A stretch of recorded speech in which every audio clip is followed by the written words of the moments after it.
That is the Goulburn River, and this is Mazda's CX-3.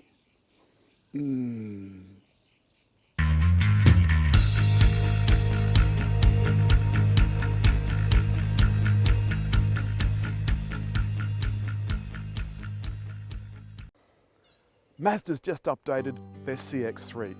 CX-3 sold 1,233 units last month and 10,048 so far this year. It's Mazda's third top-selling model behind CX-5 and Mazda 3. It now has extra power, extra stuff, and an updated exterior. Let's have a quick sticky beak.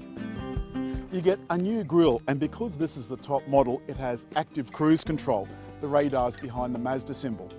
Get a new lower garnish, new lower bumper, and these new LED headlights. And new LED taillights.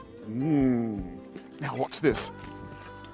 Because this is a manual, look, I can do this 20 times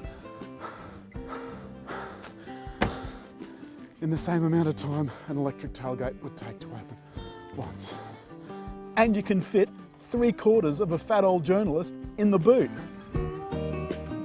Space in the back is a touch tight.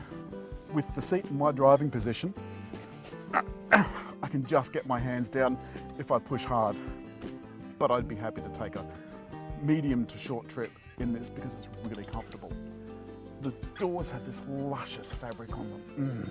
And in the front with the seat set for my driving position, there's plenty of space. On the doors, we've got some more of this really nice fabric that was in the back and a tasteful surround for power window switches.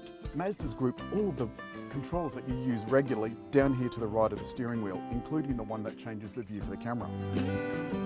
And as well as all of those other extras, the center console's been completely redesigned. The dash has been redesigned, so there's now this door fabric here with the stitching on the dash, tasteful surrounds around the vents, and this new multimedia system.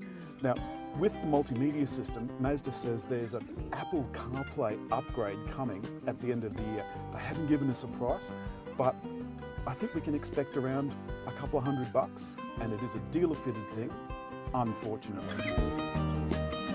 And down here, you can easily get to the USB ports and the auxiliary power port. You do have to move the gear lever out of park, and you can only do that if the car's running. There are now 4 models: Neo Sport, Max Sport, S Touring and Akari. Akari LE will be joining us in due course.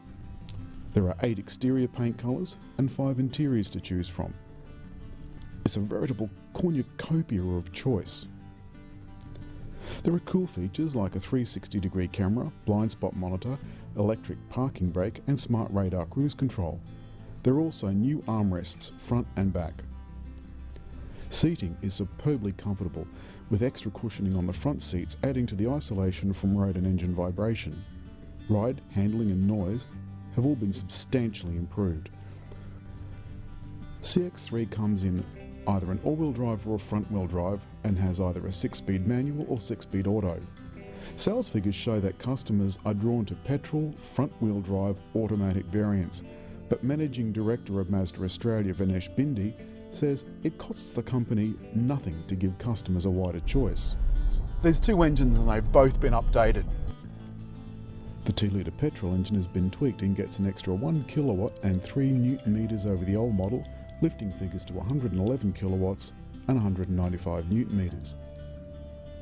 The turbo diesel engine grows from 1.5 to 1.8 litres with power up from 77 kilowatts to 85 kilowatts. Torque remains the same at 270 newton metres. It cuts in at a low 1600 RPMs. Mazda says it kept the torque at 270 newton metres to keep the damaging NOx particles at a minimum. These minute particles are the components of diesel exhaust which can cause lung damage. Around town both engines were nippy, but that's where CX-3 is going to be happiest. Most notable is the brilliant ride. The handling is good too, but the soft ride means that CX-3 prefers a gentle meander to warp 10 cornering. Mazda took us on a bunch of different roads. Highways were particularly relaxed and showed CX-3 as a classy, competent tourer with just the front seats being used. Overtaking needed some thought though. Even in sports mode, CX-3 is no powerhouse, but then it doesn't pretend to be. The thing is, it doesn't make any promises it can't keep. The transmission is smooth, and they've done some brilliant work on the ride and the noise. The car is just much more composed. It handles much better. It's just a brilliant car, and combined with the touchscreen and the new Apple infotainment system, I think this car is absolutely brilliant. I'm looking forward to the extra variant coming along in due course. I can imagine a couple doing a cheeky weekend away with a picnic hamper and a couple of overnight totes in the back. There's even room for the mutt if that's your thing. I rate CX-3 at 8 out of 10. It delivers on all of its promises. Let us know in the comments what you think, and of course don't forget, hit the little round symbol to subscribe.